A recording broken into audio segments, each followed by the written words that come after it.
So we're coming up on Big Boy right now.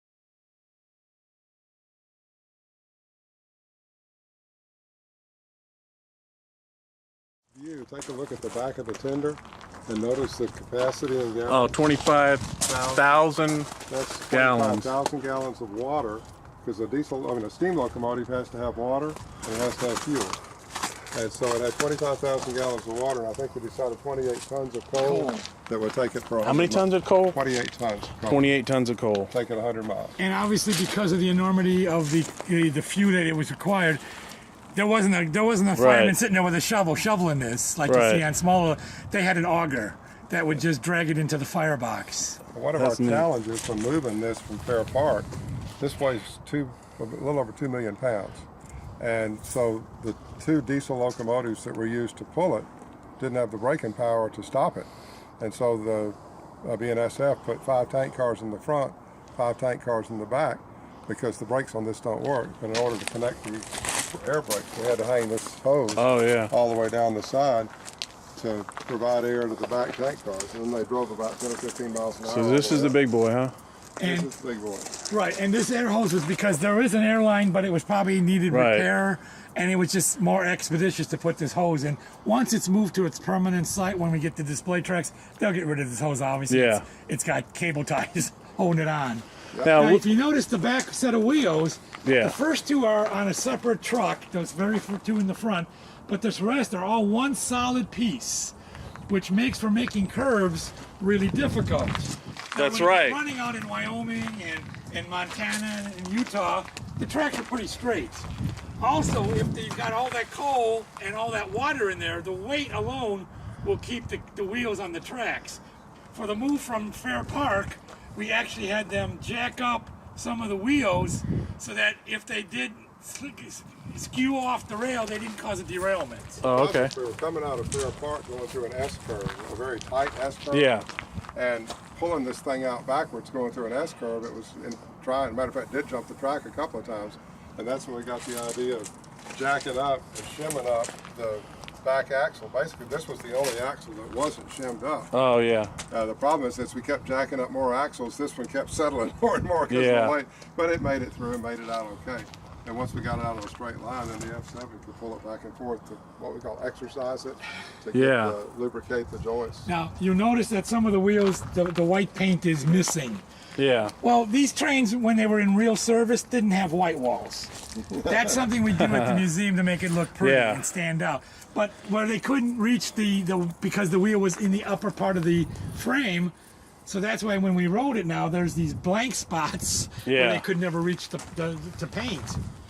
But if you look at original film of the Big Boys or most steam locomotives, they do not have white walls on trim on their wheels. Right. That was just something railroads didn't mess with.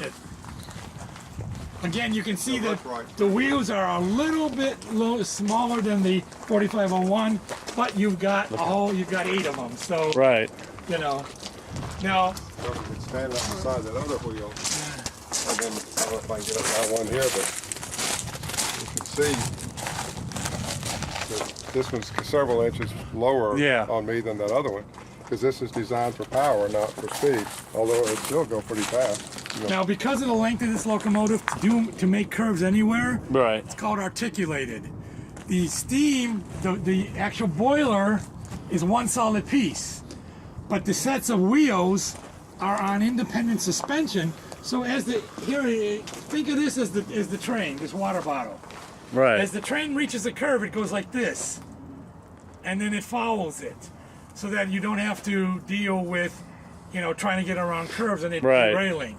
So that's where these come in. Again, we're missing the drivers, and as Sam mentioned, I think in that second firebox, you can see where they just cut the piston. This right here, that's the connecting piston rod right there. One of our challenges was this right here slides back and forth, And to oil it, we had to create some oilers to keep it oiled up.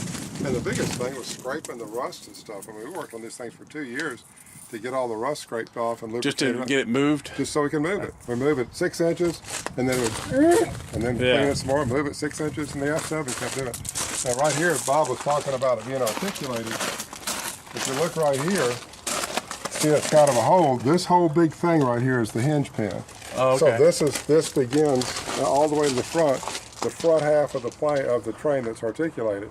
And that's the big pin that holds the front half and the back half together. Because basically, before the big boy came along, they would do a steam locomotive on flat land, and if they had to go over the Rocky Mountains, they'd have to put another locomotive in front of it, paying another train crew, taking the time to hook it all up and run it up over the mountains. So this gives them 2 trains, 2 locomotives under one, with one crew. That's cool. And they can just blow right on through. Now the weight of this thing is so much that it's been sitting here since the, August of 13. Right. It's beginning to spread the rails. So, you know, we need to, in the near future, get this moved How away. far do you move it? Like, since, I mean, like, we're talking about like maybe 6 or 8 feet, or no, Well, you it have to hasn't move moved since we brought it in here. Yeah, it. No, I'm talking about since the rails are starting to. Well, it's been 2 years and it How hasn't far would you moved have to? How much? You I talking? don't know how far, but I guess they'd have to get it onto another side Yeah, another- track. yeah. So the length of the locomotive at least, so that you were on, you know.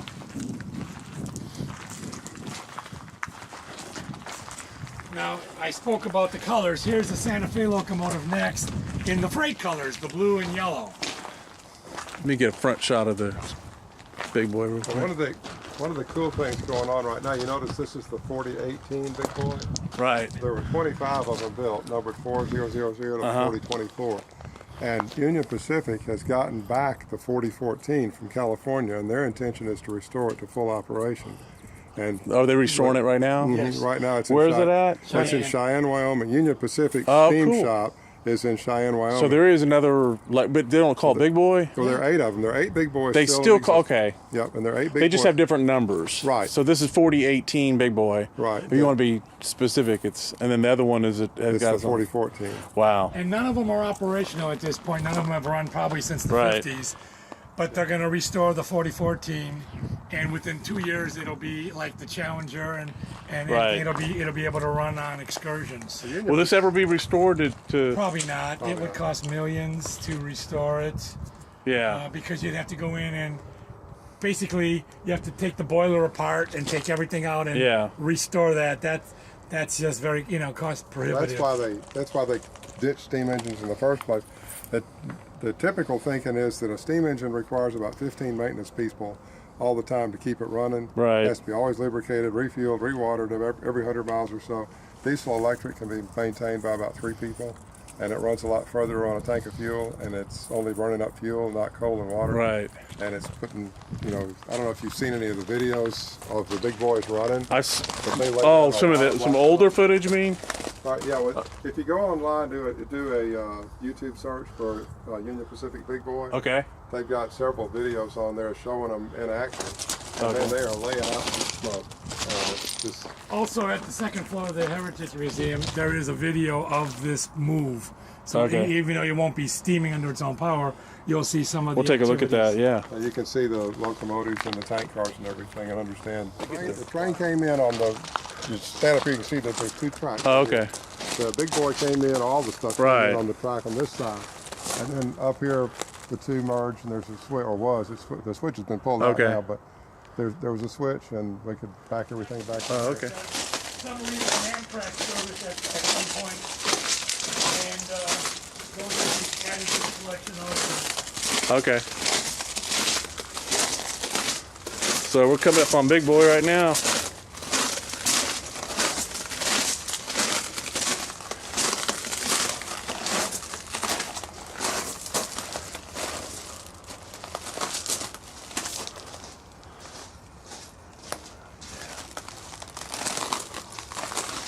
There must be some snow up here melting. I'm watching the water drip. Okay, we're looking at big boy here.